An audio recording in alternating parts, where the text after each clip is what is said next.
Guys, thank you all for joining us. Sorry we're a little bit late. Obviously, from now on, the next panel will also be half an hour later. We'll be here for half an hour. We're going to start off with a trailer, which none of us have seen, so we're all very excited. We're all going to be looking like this. And then after that, we're going to have a little chat about how we made the show, and then right at the end, I might open to a couple of questions. And then after this, please join us for some Devil's Peak cocktails at the DSTV stand. Boom. Yeah. Okay, so let's start nice and exciting with a trailer. I haven't seen it.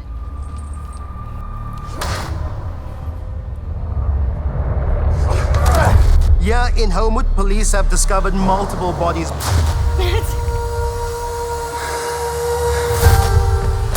There's no safe from him. You'll find me, and you. Out of this house, get You're off this case. gone. Even in darkness, I remember that there's still light. That there's still some good even in the worst of us.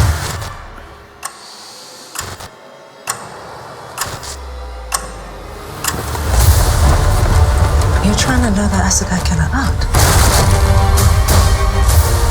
Is he looking for you too? Whoever did this is going to do this again.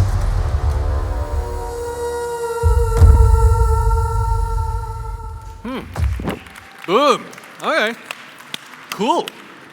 That looked pretty action-packed to me. So what I want to do is I just want to talk to the actors about the show itself, and then we can sort of unravel it as we go. I guess let's start on this side. Sisanda, I'd love to know from you, what was a defining moment for you in terms of this character, and why is it that you wanted to do the show? What was it that was exciting to you when you read the scripts and when we started working together? Okay, so hi everyone, and thanks for coming. Yeah. It dates back a little bit for me because the Dion Meyer books, after doing Trackers and reading that, the most exciting character was Thobela. Yeah. Who appears in 2 other books, Yeah. Heart of the Hunter and Devil's Peak. And I think the most attractive part was the fatherhood. That was the part that was, and you know this, because he used it on set a lot. He's a father, and I don't want to give away much, but that was the part that made it a very important role to play. Yeah, I mean, you're a dad yourself, and one of the story arcs for this character is really interesting. We're dealing with vigilantism and policing and South African violence, and a lot with South African violence. And one of the main things that drew me to the story was the idea of chaos, and how as South Africans we actually live very close to chaos. If you go to a first world country, so to speak, chaos is quite a removed idea, or maybe in small parts. But South Africa, we really live with volatile, chaos in a very severe way every single day of our lives. And each one of these characters in front of you are dealing with chaos in their own way. And Thobela's character starts as a father, but then a chaotic event happens. And chaos is something that you don't have control over, right? That's how we define chaos. It's uncontrollable. And so for me, it was interesting to see how an actual father of 2 sons who has to go through this then has to actually emotionally deal with it, and what are the repercussions of that, And I think the great thing that you did with this character is really give him a humanity. You guys saw a small part of the character now in the trailer, but one of the amazing things about having a villain that has so much humanity to them is you want to root for them. Which brings me to Hilton's character, who's what does it say on the TV? Is it dysfunctional? Troubled policeman. Just maybe unpack that a little bit for us. What did that mean to you, and what did that cause your approach in the show?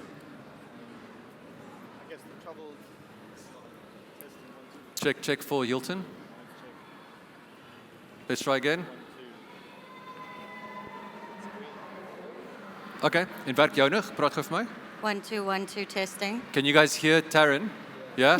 Okay. Hilton? Okay, let's fix Hilton's. While we fix Hilton's mic, please. Tarryn, on that note then, also chaos, also a mother. One of the main themes of Devil's Peak is parenthood. Children play a very big role in our show. which is heartbreaking for any audience member with kids when you watch it. At some point, I actually had to tell Matt Orton, our writer, we're not killing any more kids, okay? We're fucking done with killing kids. So for your character, just walk me through a little bit. For you, this was quite a big role, right? Like in terms of the trauma of the role, which you spoke about. And I don't want you to go back to that trauma. Please not. But I do want to find out from you, in terms of your character, what were your touch points for you? Because you're not a mother, but this character is a mother, for example. What were the relatable points that you brought to the role, and what was it that helped you through the journey that you could touch with her? So not being a mother was obviously a key difference between the two of us. But one thing that I really did relate to with her and connect with her is there's something unrelenting about this character.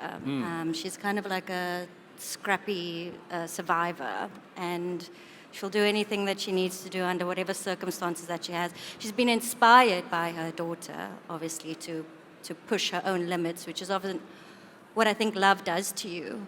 You know, it makes you extend yourself and maybe do things you wouldn't necessarily do if that capacity to love wasn't there. So that's how I would relate it to her. There's That's lovely. yeah. Yeah, that's really, really nice.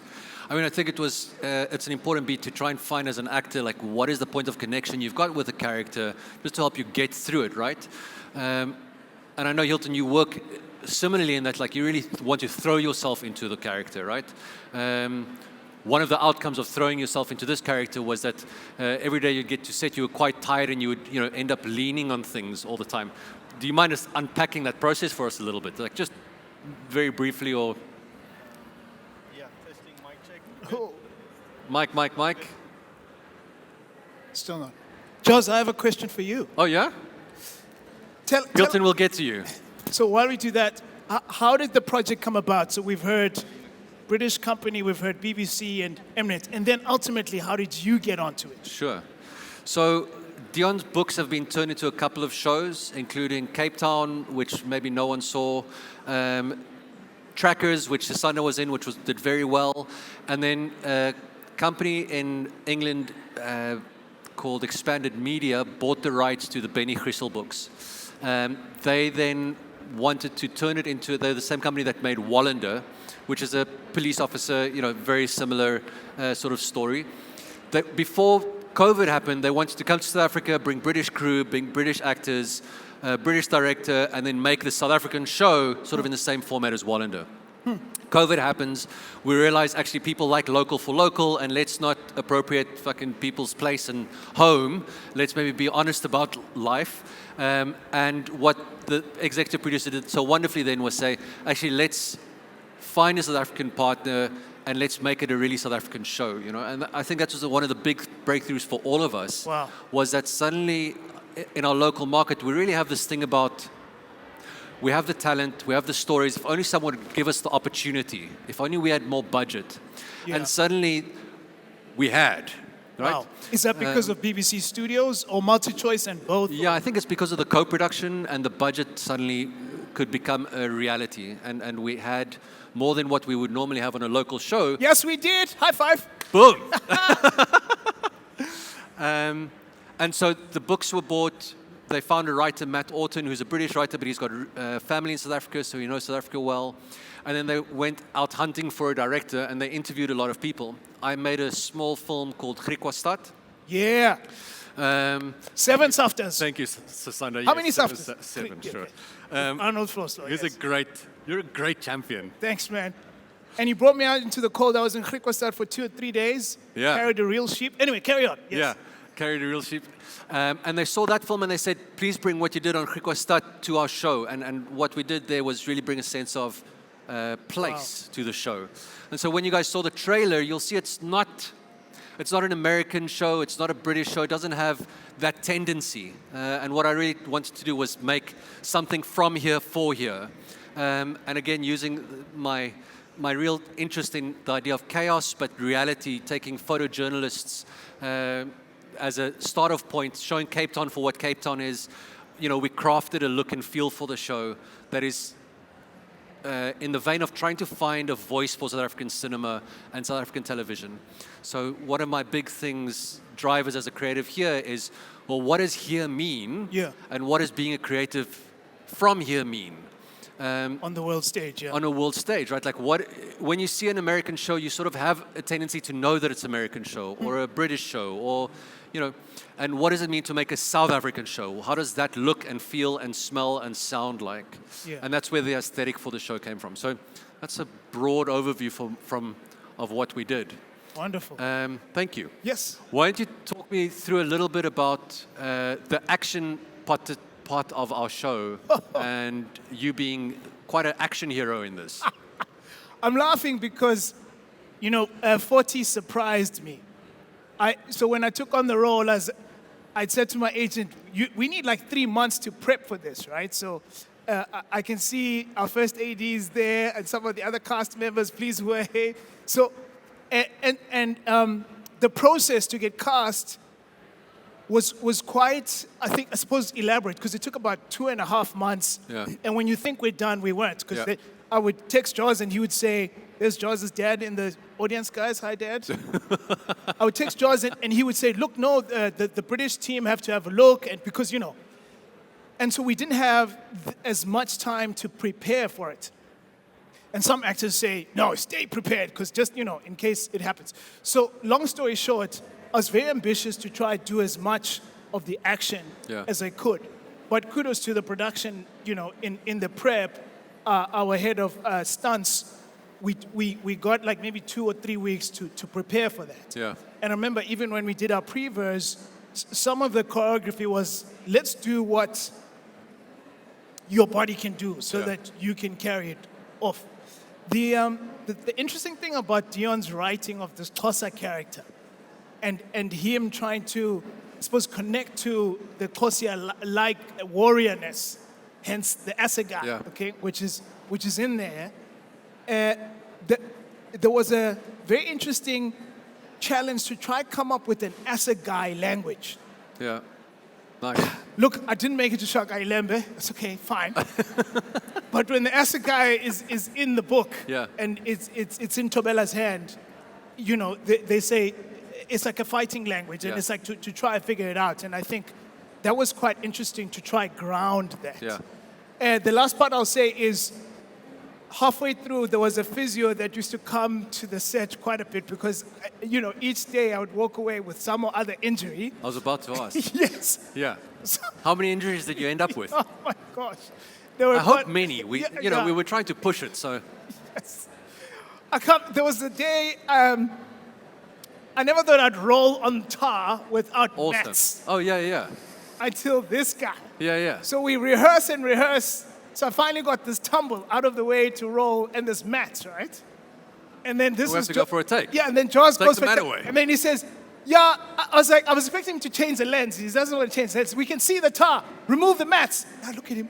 I said, do you still want me to? He says, yeah, let's go. And there's a massive, set. Yeah. The cranes and like all this action sequence and Yeah. all this. Tom Cruise jumps off buildings. Come on, Sisanda, and do the roll. Let's go, buddy. Because I used to say that. So yeah, that's Awesome. So we did it. Yeah. Can I hear you now? Testing 1, 2. Oh, my Yay, God, Hilton Hilton. Pelser! Okay, so I guess let me roll a couple of questions into one then, and then I'm going to come back to you, Ms. Tarryn. I guess, firstly, tell us a little bit about your character, how you related to him. I mean, we had an incredible audition session, and you really came in not only prepared, but willing Sure. to try things and be vulnerable and try emotionally, really go to a dark place. We pulled quite a lot back when we started making the show, but that process of yours, just help us understand how you create a character and what does it take for you? In terms of pulling it back, I think it's a lot easier to do that than to reach for something further, right? Nice. So to start dark, to start terribly, and then work your way to something that we can show and work with in terms of the storyline. Yeah. I think linking to the chaos that you're talking about, that was the first thing that I saw about this character that I wanted to allow to happen, to dive into and sort of create during the process of filming. And what does that mean?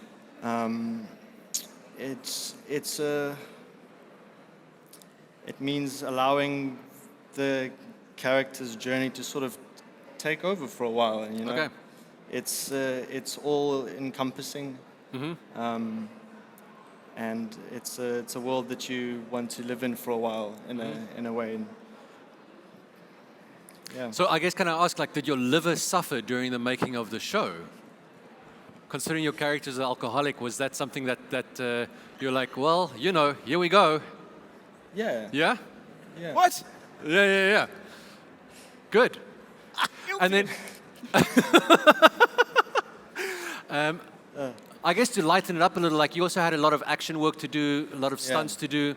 Why don't you talk us through a little bit of that? Like, was that a first time for you? Is it something that you enjoyed doing? First time that it was that intensive. It is something I enjoyed doing quite a lot, actually. And we had similar experiences where we had mats removed to get 1 or 2 shots. You know, Yeah.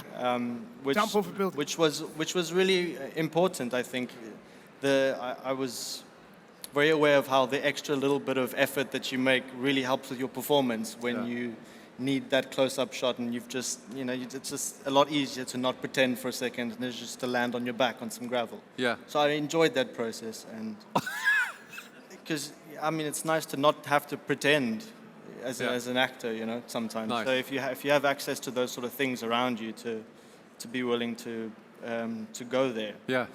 And it also just speeds everything up. Okay. You don't have to move mats around. So from a technical point of view, I'd rather have more takes performance than sit around waiting for Oh my God, mats moving to be around moved of around. mats. Yeah, exactly. Yeah, amen. Exactly. But I did enjoy that as well. Yeah. I guess one last question is Benny is an interesting character because he's the protagonist of our show, but in many ways he's a bit of a dick, Yeah. Fine, he's got faults. Maybe let me put it like that. Yeah. What were the sort of touch points for you in terms of the why is he likable? Like why do we enjoy Benny Chrysal?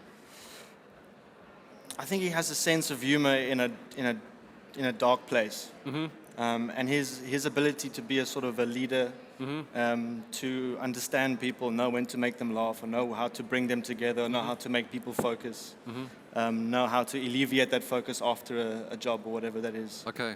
Mostly drinking. Mostly drinking, yeah.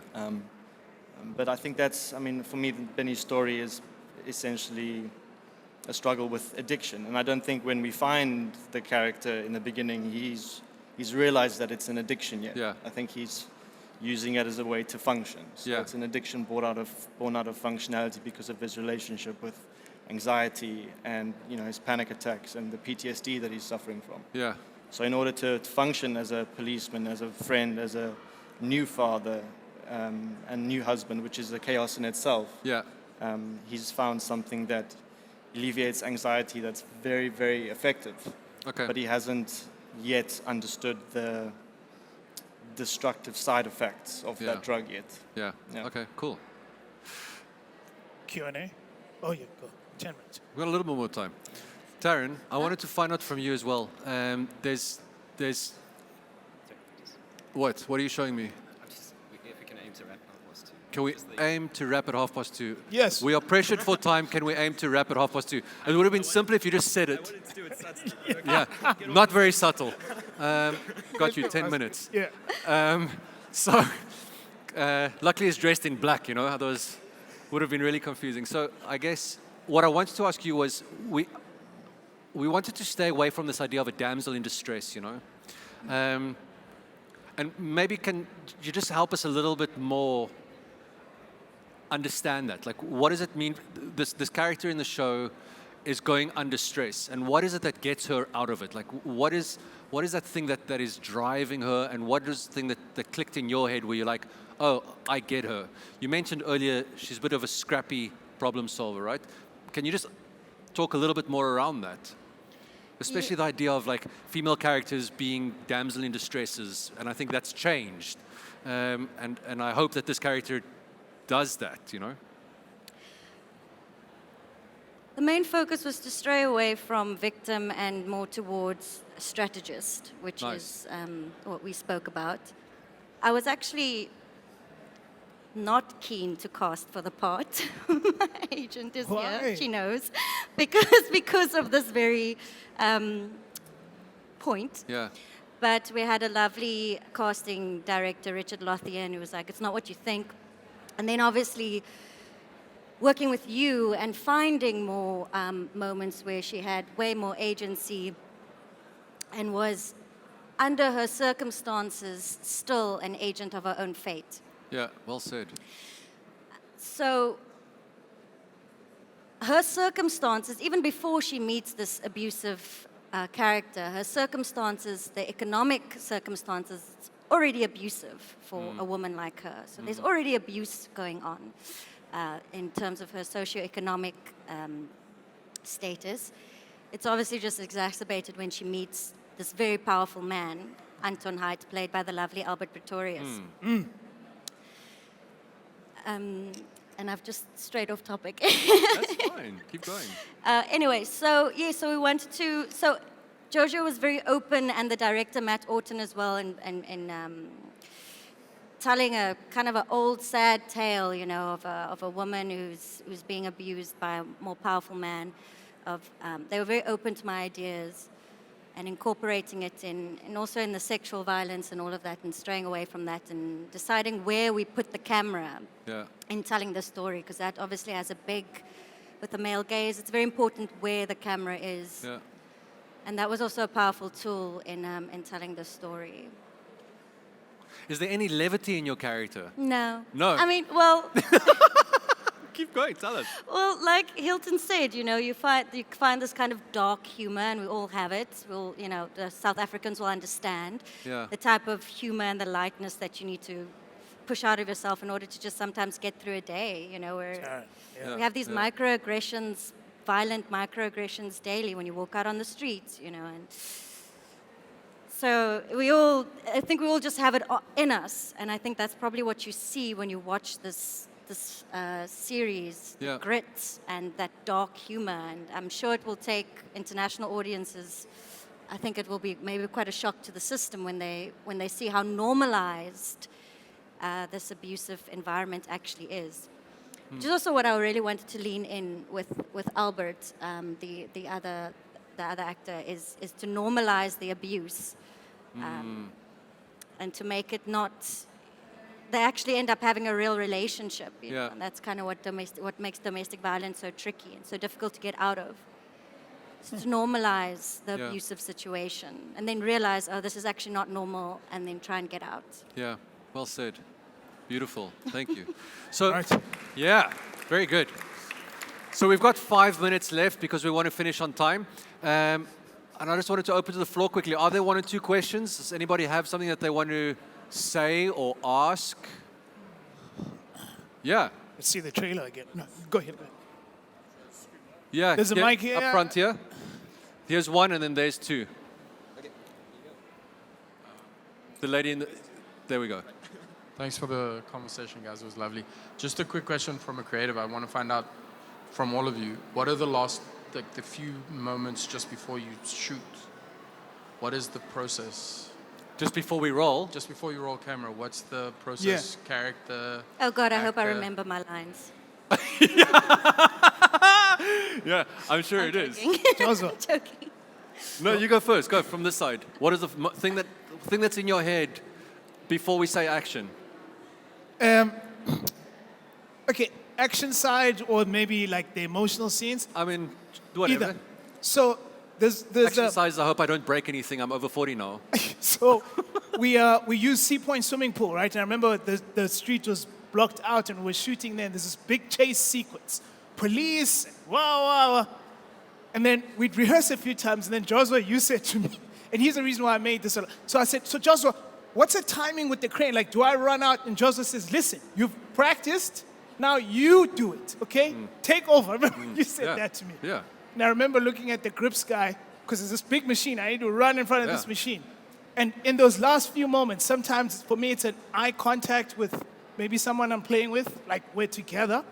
Actually, I remember Tarryn coached me on a few of the scenes where she was there on set just like supporting, just, you know, and she wasn't working on the day. So sometimes it's that. For me, it's almost like the touch and hold for the team before you go. Nice. That we're in sync. That's beautiful. Yeah, nice. I think for me, before I call, do I call action? Yeah, I did it. No, you did it. Yeah. Yeah. Tony called action. Tony called action. Yeah, good. Thank God. That's off my plate too. No, do you know what I'm looking for? Just a moment. Waiting for action. So I hold my breath in a sense. I go like, okay, here we go. 3, 2, 1. And I just want to be in that moment, and I want to be very present when it's unfolding, so that I can be consistent in what it is that I'm saying when I speak to the actors and technical crew. Because if I'm not present, and I'm not actually like in there as it happens, what's going to happen is I'm going to confuse myself and start creating discord, you know? So it's about just being present for me in that moment, for it to, when it happens, be very clear about what it is that I'm seeing. Nice. Jobiert. My process is a little different in that I'm kind of, when I arrive on set already, I'm kind of half in, half out. So just before action, I'd hope that I'm already there, you know. So it's not like a hard. Now I jump into character before, and you know, and after cut, I'm always kind of, I guess, a little bit in it. So yeah, that's me.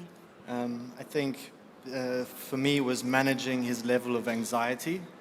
There's a lot of panic attacks throughout the show, and it's something that I have a relationship with historically, you know, in my life. So it's muscle memory, right? So knowing that I have to have that at this point in the scene and where I need to be now, it's just managing that like through breathing.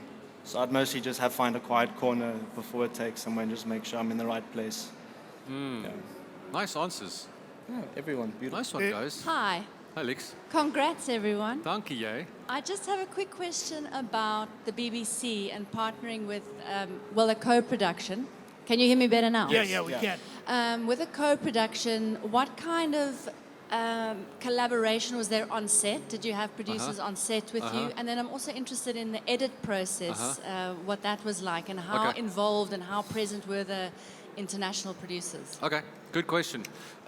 So this is more of a back-end question. It's about the participation of the channels and our co-producers. We had an incredible producer in Johan Knobel. Yes. Who was, fucking hands down, one of the best producers I've worked with. Ex-South African, moved to England when he was in his 20s, and he's now, producing pretty big shows, and we were very lucky to have him on board. And he was really quite a guiding light for us all throughout. He was on set every day.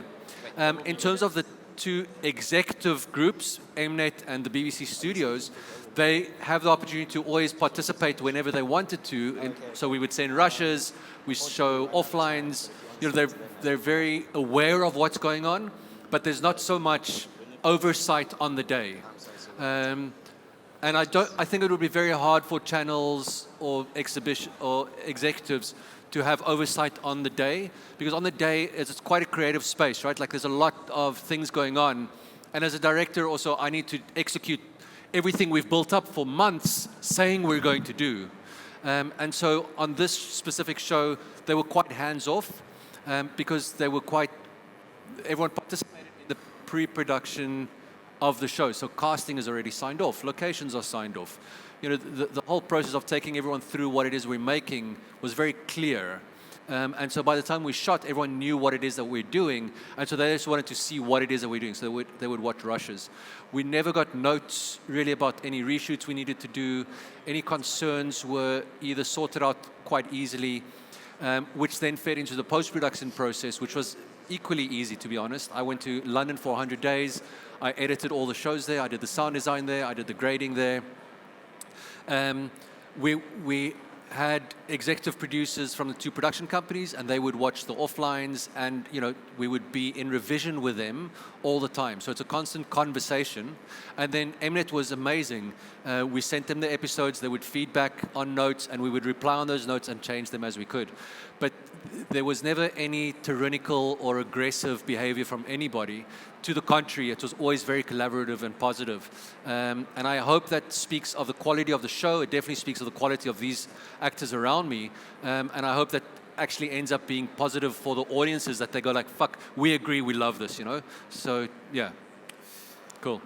They said we've run out of time. I think we've run out of time. So just a reminder, there's cocktails now Yes. Yes, cocktail, Devil's Peak cocktails now. I hope the show comes out on the 29th of October. Kan ek dit sê, Valdi?